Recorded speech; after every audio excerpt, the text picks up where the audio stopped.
Menurut versi pertama ini, Sunan Muria lahir dengan nama Raden Umar Said. Ia memiliki dua orang adik perempuan, yaitu Dewi Rukayah dan Dewi Sofiyah. Sewaktu dewasa, Raden Umar Said menikah dengan Dewi Sujinah, adik kandung Jakfar Shadiq atau Sunan Kudus, putra Raden Utsman Haji atau Sunan Ngudung. Sementara itu, menurut versi kedua yang berdasar naskah Pustaka Dara Agung yang disusun R. Darmo Wasito dan diringkas oleh R. Muhammad Yahya Mertowinoto, 1969, disebutkan bahwa Sunan Muria adalah putra Sunan Ngudung. Disebutkan bahwa dalam pernikahan dengan Dewi Sarifah, Sunan Ngudung memiliki 4 orang putra, 1. Raden Umar Said, 2. Sunan Giri ketiga, 3. Raden Amir Haji Sunan Kudus, dan 4. Sunan Giri kedua. Jika versi silsilah ini benar, maka Dewi Sarifah istri Sunan Ngudung adalah adik Sunan Kalijaga. Sejalan dengan sumber Pustaka Dara Agung, meski terdapat perbedaan-perbedaan, C.L.N. Vandenberg dalam Le Hadramaut et les Colonies Arabes dan l'Archipel Indien, 1886, menyatakan bahwa semua wali di Jawa adalah keturunan Arab. Mengaitkan Sunan Muria dengan Sunan Kalijaga sebagai ayah beranak dalam konteks kebenaran silsilah Sunan Muria, tampaknya lebih didukung oleh data historis dibanding menempatkan Sunan Muria sebagai putra Sunan Ngudung. Istri pertama Sunan Muria adalah Dewi Sujina putri Sunan Ngudung adik dari Sunan Kudus dan dikarunia 1 orang anak, 1. Saridin istri kedua Sunan Muria adalah Dewi Rorono Yorono putri Ki Ageng Ngerang dan karuniai 3 orang anak, 1. Sunan Nyamplungan 2. Raden Santri 3. Dewi Nasiki. Sunan Muria adalah putra Sunan Kalijaga dari istri Dewi Saroh, sehingga data sejarah tersebut dapat disusun sebagai silsilah genealogis yang didapati sebagai berikut. 1. Nabi Muhammad Rasulullah 2. Sayyidah Fatimah Az-Zahra Ali bin Abi Thalib, binti 3. Al-Imam Al-Husain bin 4. Al-Imam Ali Zainal Abidin bin 5. Al-Imam Muhammad Al-Bakir bin 6. Al-Imam Jafar Shadiq bin 7. Al-Imam Ali Al-Uraidi bin 8. Al-Imam Muhammad An-Nakib bin 9. Al-Imam Isa Ar-Rumi bin 10. Al-Imam Ahmad Al-Muhajir bin 11. As-Sayyid Ubaidillah bin 12. As-Sayyid Alwi bin 13. As-Sayyid Muhammad bin 14. As-Sayyid Alwi bin 15. As-Sayyid Ali Hali, Kasam bin 16. As-Sayyid Muhammad Sahib Mirbat bin 17. As-Sayyid Alwi Amil Fakih bin 18. As-Sayyid Abdul Malik Asmatkan bin 19. As-Sayyid Abdullah bin 20. As-Sayyid Ahmad Jalaluddin bin 21. As-Sayyid Ali Nuruddin bin 22. As-Sayyid Maulana Mansur bin 23. Ahmad Sahuri alias Raden Sahur alias Tumenggung Wilatikta, Bupati Tuban ke-8. 24. Sunan Kalijaga alias Raden Said 25. Raden Umar Said, Sunan Muria. Makam Sunan Muria terletak di lereng Gunung Muria, Kecamatan Colo, 18 km utara Kota Kudus. Untuk mencapai makam, maka perlu menaiki sekitar 700 tangga dari pintu gerbang. Letak makam Sunan Muria berada persis di belakang Masjid Sunan Muria. Yang membedakannya dari makam wali lainnya, yaitu letak makam beliau yang menyendiri dan berada jauh dari para punggawannya, sama seperti sifatnya yang suka menyendiri. Dari pintu gerbang masih naik lewat beratus tangga undagan, menuju ke komplek makamnya, yang terletak persis di belakang Masjid Sunan Muria. Mulai naik dari pintu gerbang pertama paling bawah hingga sampai pelataran masjid jaraknya kurang lebih 750 meter jauhnya. Setelah kita memasuki pintu gerbang makam, tampak di hadapan kita pelataran makam yang dipenuhi oleh 17 batu nisan. Menurut juru kunci makam, itu adalah makamnya para prajurit dan pada punggawa orang-orang terdekat, ajudan dan semacam patih dalam keraton. Di batas utara pelataran ini berdiri bangunan cungkup makam beratapkan sirap 2 tingkat. Di dalamnya terdapat makamnya Sunan Muria. Di sampingnya sebelah timur, ada nisan yang konon makamnya putrinya perempuan bernama Raden Ayu Nasiki. Dan tepat di sebelah barat dinding belakang Masjid Muria, sebelah selatan mihrab terdapat makamnya Panembahan Pengulu Jogodipo, yang menurut keterangannya juru kunci adalah putra sulungnya Sunan Muria. Dalam konteks keilmuan, dapat ditafsirkan bahwa Sunan Muria mempelajari ilmu pengetahuan agama maupun cara-cara dakwah dari ayahandanya sendiri, yaitu Sunan Kalijaga. Namun, ada juga sumber cerita lisan tentang Maling Kapa, yang salah satu bagiannya menuturkan bahwa Sunan Muria pernah berguru kepada Sunan Ngerang Ki Ageng Ngerang, bersama-sama dengan Sunan Kudus dan Adipati Pathak Warak serta 2 bersaudara Kapa dan Gentiri. Guru-guru Sunan Muria saat menuntut ilmu adalah 1. Sunan Kalijaga 2. Sunan Ngerang. Anak-anak Sunan Muria yang menjadi penerus beliau adalah 1. Saridin 2. Sunan Nyamplungan 3. Raden Santri 4. Dewi Nasiki. Beliau mempunyai peran besar dalam menyebarkan agama Islam di tanah Jawa. Penyebaran Islam yang dilakukan oleh Sunan Muria tidak jauh berbeda dengan Sunan Kalijaga, yaitu mempertahankan kesenian gamelan dan wayang sebagai alat dakwah. Beliau berdakwah pada rakyat jelata di daerah Colo, tempat beliau berdakwah. Namun tempat tinggal beliau terletak di puncak Gunung Muria. Beliau merasa nyaman di sana, karena beliau bergaul bersama rakyat jelata, seraya mengajarkan bercocok tanam, berdagang dan melaut.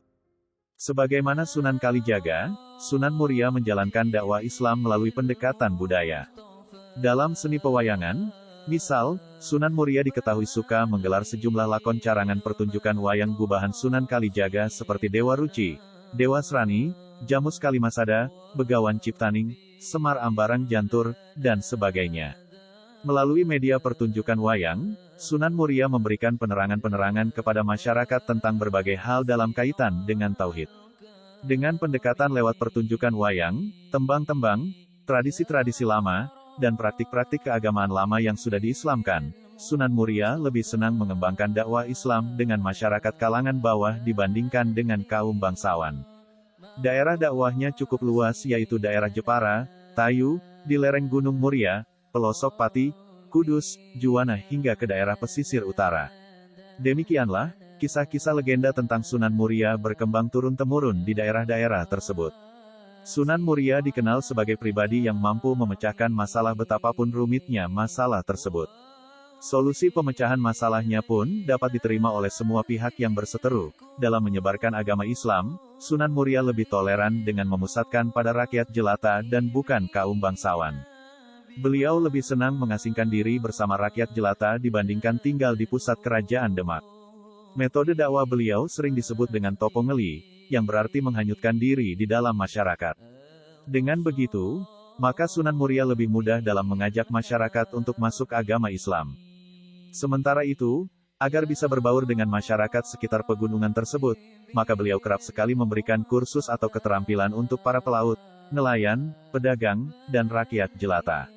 Dengan demikian maka beliau bisa mengumpulkan mereka yang notabene-nya adalah pekerja yang sangat sulit untuk meluangkan waktu belajar agama. Jadi dengan adanya kursus, maka Sunan Muria dapat dengan mudah menyampaikan ajaran Islam kepada mereka. Meskipun Sunan Muria diterima dengan baik oleh masyarakat, namun bukan berarti proses dakwah beliau berjalan dengan lancar. Kebanyakan penduduk yang berada di kawasan Gunung Muria masih menganut kepercayaan turun-temurun yang sangat kental dan sulit untuk dirubah.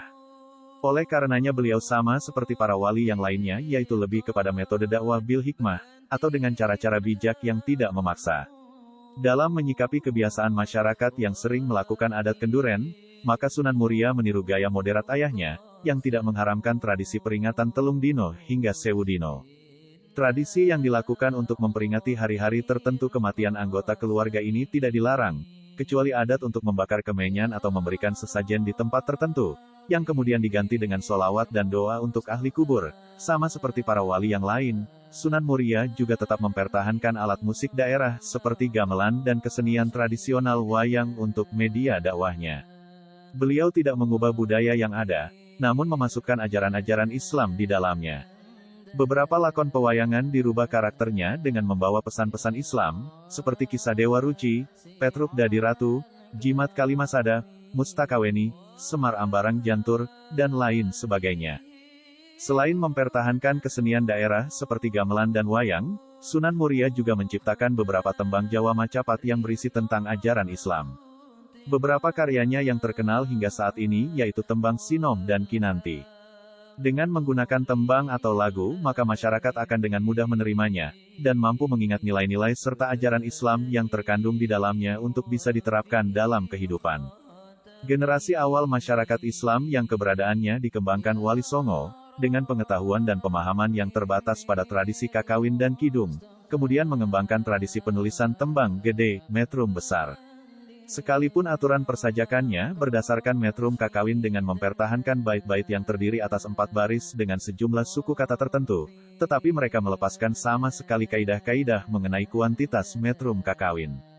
Para wali penyebar Islam bahkan mengembangkan lagi bentuk tembang gede menjadi tembang yang lebih sederhana, yaitu tembang tengahan metrum madya, dan tembang cilik metrum kecil. Jenis tembang gede disebut girisa. Tembang tengahan diklasifikasi menjadi 5 jenis, 1. Gambuh, 2. Megatruh, 3. Balabak, 4. Wirangrong, dan 5. Juru demung. Sedangkan tembang cilik diklasifikasi menjadi sekitar 9 jenis, 1. Kinanti, 2. Pucung, 3. Asmaradana, 4. Mijil, 5. Maskumambang, 6. Pangkur, 7. Sinom, 8. Dandanggula, dan 9. Durma. Di dalam tradisi penulisan tembang, masing-masing tokoh Wali Songo kecuali Sunan Ampel dan Sunan Gresik yang berasal dari Campa dihubungkan dengan berbagai penciptaan tembang. Tokoh Sunan Giri, misal, dianggap sebagai pencipta tembang-tembang cilik, sekar alit jenis Asmaradana dan Pucung. Sunan Kalijaga dianggap sebagai pencipta tembang-tembang cilik, sekar alit jenis Dandanggula. Sunan Bonang dianggap sebagai pencipta tembang-tembang cilik, sekar alit jenis Durma. Sunan Kudus dianggap sebagai pencipta tembang-tembang cilik, sekar alit jenis Maskumambang dan Mijil. Sunan Derajat dianggap sebagai pencipta tembang-tembang cilik, sekar alit jenis Pangkur. Sunan Muria dianggap sebagai pencipta tembang-tembang cilik, sekar alit jenis Sinom dan Kinanti. Sunan Muria mempunyai peran besar dalam menyebarkan agama Islam di tanah Jawa. Penyebaran Islam yang dilakukan oleh Sunan Muria tidak jauh berbeda dengan Sunan Kalijaga, yaitu mempertahankan kesenian gamelan dan wayang sebagai alat dakwah. Beliau berdakwah pada rakyat jelata di daerah Colo, tempat beliau berdakwah. Namun tempat tinggal beliau terletak di puncak Gunung Muria. Beliau merasa nyaman di sana, karena beliau bergaul bersama rakyat jelata, seraya mengajarkan bercocok tanam, berdagang dan melaut. Bahkan, lewat kesenian itu sebagai media dakwah beliau menghasilkan sebuah tembang Sinom dan Kinanti. Adapun wilayah yang menjadi sasaran dakwahnya meliputi Tayu, Juwana, Kudus, dan lereng Gunung Muria. Kemudian beliau dikenal dengan sebutan Muria, karena letaknya yang berada di lereng Gunung Muria. Dengan tembang-tembang itu ia mengajak umat agar mengamalkan ajaran Islam dalam kehidupan sehari-hari. Guyang Cekathak merupakan tradisi meminta hujan. Tradisi ini dikenal dengan mencuci guyang, pelana kuda milik Sunan Muria. Ritual ini biasa dilakukan pada hari Jumat Wage di musim kemarau, sekitar bulan Agustus-September. Guyang Cekathak digelar di dekat Sendang Rejoso. Hujan yang diminta dalam ritual ini bertujuan agar air dari Sendang Rejoso ini tidak kering. Hingga saat ini Sendang Rejoso selalu mengalirkan air dan tidak pernah kering meski pada musim kemarau panjang. Sunan Muria memiliki air yang disimpan di dalam gentong, tempat air besar. Air yang sudah didoakan oleh beliau memiliki khasiat yang luar biasa. Atas izin Allah, air ini bisa menjadi obat jika diminum. Air gentong ini dipercaya masyarakat memiliki keberkahan untuk mengobati segala penyakit. Air gentong ini juga dapat meningkatkan kecerdasan bagi orang yang meminumnya. Karena itu, hingga saat ini air gentong tersebut masih digunakan ketika peziarah datang. Sunan Muria juga berguru kepada Sunan Ngerang Ki Ageng Ngerang, bersama dengan Sunan Kudus dan Adipati Petak Warak, serta kedua saudaranya Kopo dan Gentiri. Maling Kopo adalah istilah yang diberikan kepada Kopo yang telah menculik istri Sunan Muria, yaitu Dewi Roroyono. Dewi Roroyono adalah putri dari Sunan Ngerang. Hal ini diketahui ketika Dewi Roroyono diculik oleh salah satu adik seperguruannya, kemudian menyerang dan menggunakan aji pamungkas menuju Sunan Muria. Sunan Muria kemudian menjadikan serangan beserta aji pamungkas tersebut berbalik dan menyerang adik seperguruannya tersebut, sehingga menyebabkan meninggal dunia. Hal ini yang dikatakan senjata makan tuan, niat jelek yang akan memberikan dampak buruk bagi pelakunya. Dan istilah maling kopo hingga saat ini masih terkenal. Maling kopo adalah istilah kepada seseorang laki-laki yang menculik seorang wanita untuk dijadikan istrinya. Beliau dengan ikhlas menyebarluaskan agama Islam baik secara langsung maupun melalui kesenian Jawa. Nilai teladan, toleransi, saling menghargai, kasih sayang pada sesama. Dakwahnya melalui kesenian sastra berbentuk suluk atau tembang tamsil, selain itu menciptakan tembang Tombo Ati yang sekarang masih dikenal. Bahkan sifat keteladanan yang dimiliki oleh Sunan Muria tersebut dapat tergambar dari cara beliau yang lebih memilih masyarakat kecil untuk berdakwah serta memilih untuk meninggalkan keramaian di Kerajaan Demak. Beberapa ajaran Sunan Muria dalam meruat bumi antara lain melalui tradisi Guyang Cekathak, Buah Parijoto, hingga tembang Macapat Sinom Parijoto. Pelana kuda milik Sunan Muria biasanya digunakan ritual memanggil hujan, biasanya digelar pada hari Jumat Wage di musim kemarau. Ritual ini dikenal dengan tradisi Guyang Cekat. Hak ritual diawali dengan membawa pelana kuda peninggalan Sunan Muria dari komplek Masjid Muria ke mata air Sedang Rejoso di Bukit Muria. Di mata air ini, pelana kuda kemudian dicuci lalu air sendang lalu dipercik-percikan ke warga. Usai mencuci pelana kuda, dilanjutkan dengan membacakan doa dan menunaikan salat minta hujan istisqa. Lalu ditutup dengan makan bersama dengan lauk pauk berupa sayuran dipadu dengan parutan kelapa, opor ayam dan gulai kambing. Disediakan juga makanan penutup berupa minuman khas warga Kudus berupa dawet yang melambangkan bahwa butiran dawet adalah lambang turunnya hujan. Buah parijoto menjadi salah satu oleh-oleh khas jika berziarah ke makam Sunan Muria. Konon, buah ini sudah dikonsumsi sejak Sunan Muria masih hidup. Bahkan Sunan Muria menganjurkan agar wanita hamil memakan buah parijoto. Dengan memakan buah itu, diharapkan bayi yang lahir jika laki-laki akan berparas tampan, dan jika perempuan berparas cantik. Seiring perkembangan zaman, semakin terungkap bahwa buah parijoto memiliki khasiat yang luar biasa untuk kesehatan. Baca juga, strategi dakwah Wali Songo. Tembang Macapat merupakan salah satu bentuk kesusastraan Jawa yang syair atau lagu. Tembang Macapat biasanya melambangkan perjalanan hidup manusia sejak lahir hingga menghembuskan nafas terakhir. Tembang Macapat Sinom Parijoto ini merupakan tembang ciptaan Sunan Muria yang memiliki makna yang sangat mendalam. Sama seperti buah parijoto, tembang Macapat ini juga dianjurkan untuk diperdengarkan kepada wanita yang sedang hamil, dan yang sulit mendapat momongan. Tembang Macapat Sinom Parijoto berisi pengingat bagi masyarakat Jawa agar menjadi sosok yang mampu meredam hawa nafsu dan membangun cinta kasih kepada sesama.